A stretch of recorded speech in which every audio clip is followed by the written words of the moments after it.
Assalamualaikum warahmatullahi wabarakatuh. Ketemu lagi dengan saya Neti Wiana. Kita akan membicarakan topik pertemuan ke-12 tentang ragi roti ya. Ragi roti ini merupakan produk biomasa sel, jadi merupakan produk industri mikrobial. Kalau sebelumnya kita sudah bicara tentang produk pangan bagian 1 tentang industri produk mikrobial berupa berbasis susu. Nah, pada pertemuan ini kita akan membahas produk yang berupa biomasa sel ya, terutama ragi roti.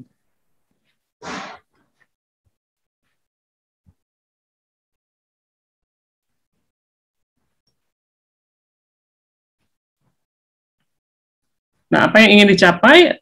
Mahasiswa mampu menyebutkan produk biomasa sel sebagai produk industri mikrobial. Kemudian mampu menjelaskan prinsip dan proses produksi fermentasi biomasa sel ragi roti ya. Kemudian juga mampu menjelaskan karakteristik ragi roti dan jenis-jenis produknya ya.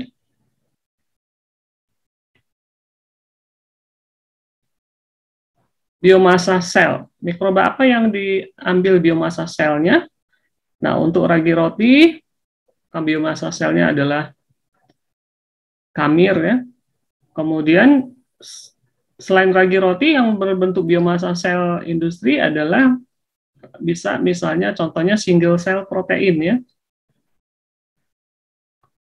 Namun di pertemuan ini kita akan membahas dulu tentang ragi roti ya. Nah, dilihat dari bentuk sel, maka kita bisa menduga bahwa ini sel kamir ya, karena bentuknya seperti buah melon. Kemudian ada pertunasan di sini menjadi ciri khas dari kamir.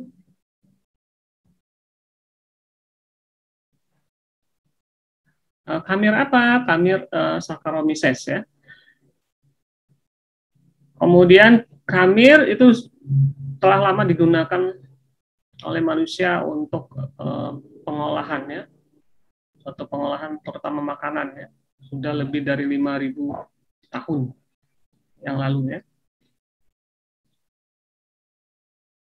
Nah, bagaimana kamir ini tumbuh atau bereproduksi dengan cara itu tadi ya, dengan cara budding, terjadi pertunasan. Setelah tunasnya besar, kemudian septa di sini lepas ya, jadilah dia 2 sel induk ya. Sehingga bisa dibayangkan kalau 2 jam jumlahnya segini dan setelah 4 jam bisa jumlahnya sebanyak ini ya, bisa 2 kali lipat. Nah, untuk pertumbuhannya, kamir ini membutuhkan oksigen, pH yang sesuai ya, pH netral. Kemudian tidak ada faktor penghambat, misalnya ada chemical yang bisa menghambat. Kemudian membutuhkan nutrisi, membutuhkan suhu juga suhu normal. Kemudian tidak adanya mikroba lain ya, yang tentu saja bisa mengganggu sebagai kontaminan ya.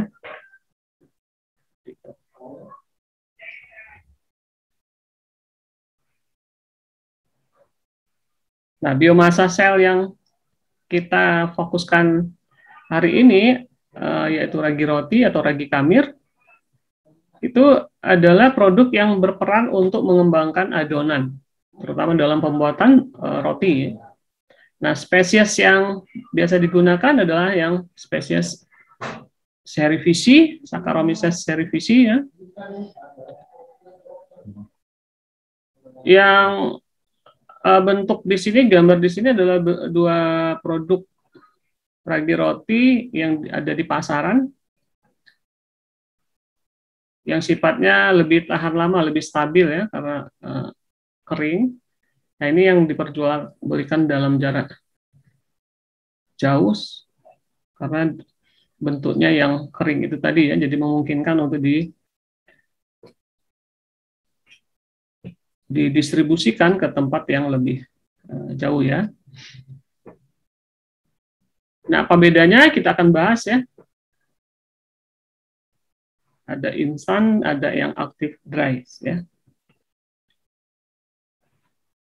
Secara umum sama halnya dengan fermentasi lainnya, yang harus disiapkan adalah mikroba sebagai starternya, kemudian nutrisinya, kemudian fermentor atau wadahnya ya, tempat terjadinya proses fermentasi ya. Kemudian karena produk ini yang mau diambil adalah biomasanya, maka tentunya perlu suatu alat atau tahapan separasi pemisahan antara cairan dan padatannya ya. Kemudian menjadi produk. Dan dari produk ini karena cream yeast ini masih tinggi kadar airnya ya, jadi diproses lebih lanjut untuk dihasilkan macam-macam jenis ragi roti tadi ya, dengan mengurangi jumlah airnya ya. Media fermentasi yang banyak digunakan adalah molasses.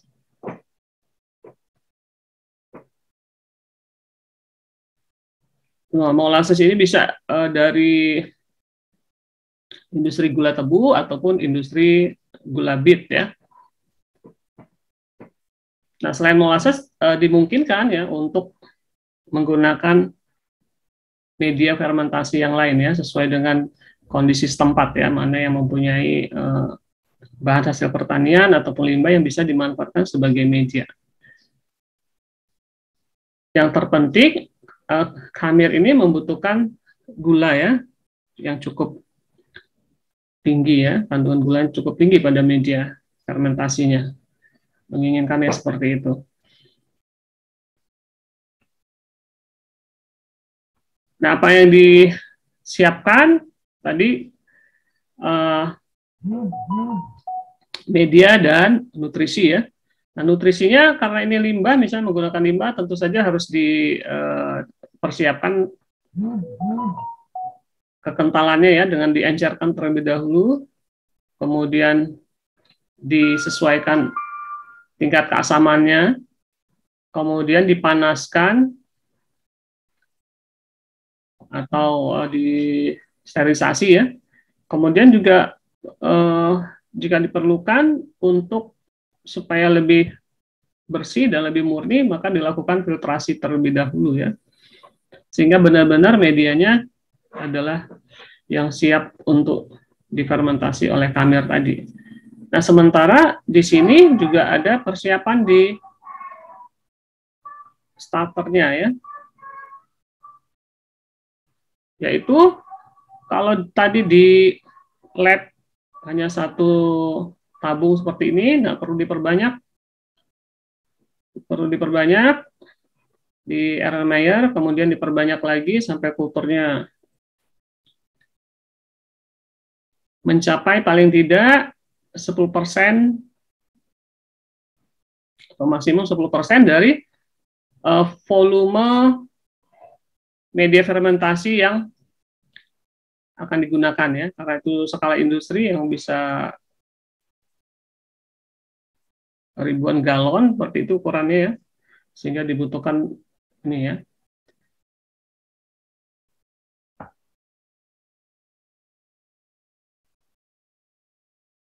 Nah, seperti ini 20.000 kilogram khamir ya yang ingin diproduksi sebanyak ini. Nah, sehingga ini juga harus sebagai starter harus banyak ya, supaya bisa mengkonsumsi nutrisi yang sudah disediakan di tangki fermentornya yang sudah banyak ya. Nah, kalau seperti ini misalnya terlalu sedikit ya, jadi tidak efisien ya. Kalau ini yang ditumbuhkan. Jadi apa pentingnya propagasi? Tentu saja untuk tercapainya kecukupan jumlah khamir ya, untuk meningkatkan biomasanya ya. Karena ini perlu karena level fermentasinya adalah level yang skala lebih besar ya. Nah, kalau di lab, kalau misalnya hanya sampai skala 200 mili misalnya, jadi tidak perlu banyak melakukan tahap propagasi ya, cukup penyegaran saja.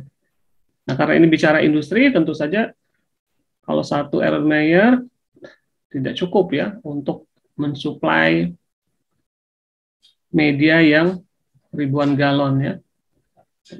Tentu diperlukan tahap propagasi. Nah, pada tahap propagasi juga sama, perlu diatur keasamannya ya, jangan sampai terlalu asam ataupun terlalu basah ya. Nah, selama fermentasi sama halnya dengan fermentasi yang lain ya, terutama untuk industri biasanya sudah dilengkapi dengan fitur-fitur untuk pengontrolan selama fermentasi ya, termasuk pengontrolan oksigennya, pH-nya, dan temperaturnya ya. Nah, setelah fermentasi, tahapan berikutnya adalah memisahkan antara cairan dan padatannya dengan suatu alat yang namanya separator ya. Nah, separator ini sebenarnya kalau di lab itu centrifuge ya. Jadi kalau skala industri disebutnya separator ya. Jadi sama-sama bekerja dengan gaya sentrifugal. Jadi berdasarkan densitas ya. Jadi akan bekerja berdasarkan densitas. Nah, densitas yang lebih besar nanti akan tertarik ke bagian luar selama ini berputar ya. Sehingga nanti akan terkumpul di sana. Setelah selesai, setelah terjadi pemisahan, maka bagian yang atas yang cair, bagian bawah yang agak memadat, atau dalam hal ini seperti pelet, seperti itu ya, seperti pasta. Nah, sel-sel khamir tadi akan berada di bagian bawah ya, bagian endapan tadi.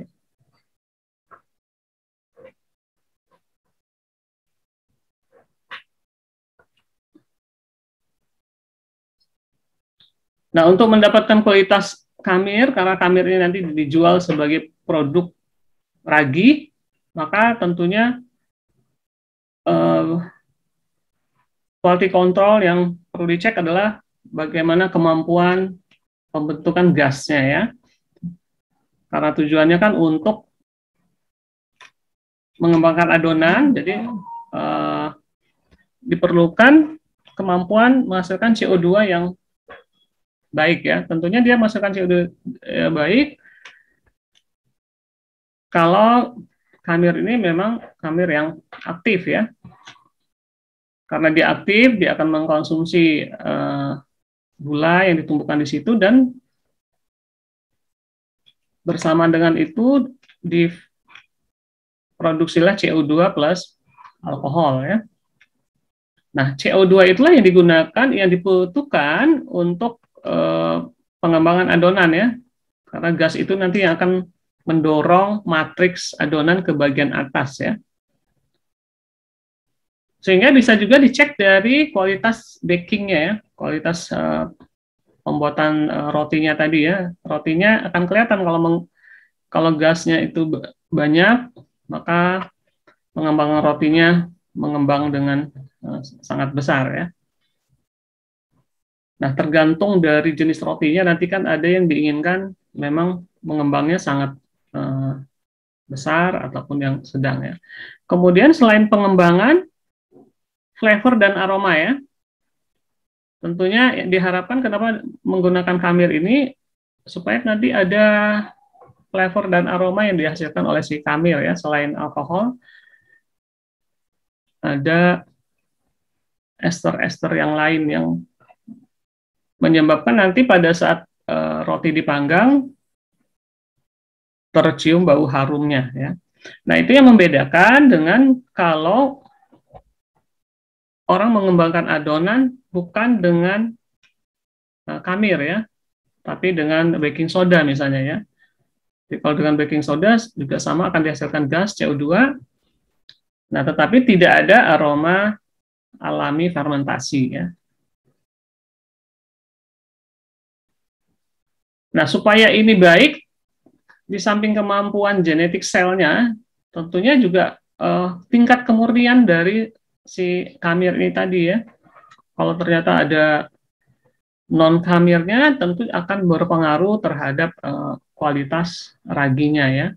Sehingga perlu dicek tingkat kemurnian atau jumlah sel, dan kontaminan selain khamir itu sendiri. Ya.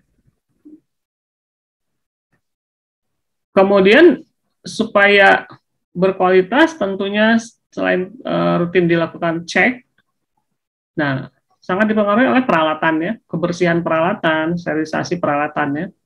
Jadi untuk menghindari kontaminasi, ini yang menjadi poin penting juga di dalam menjaga kualitas produk hasil fermentasi.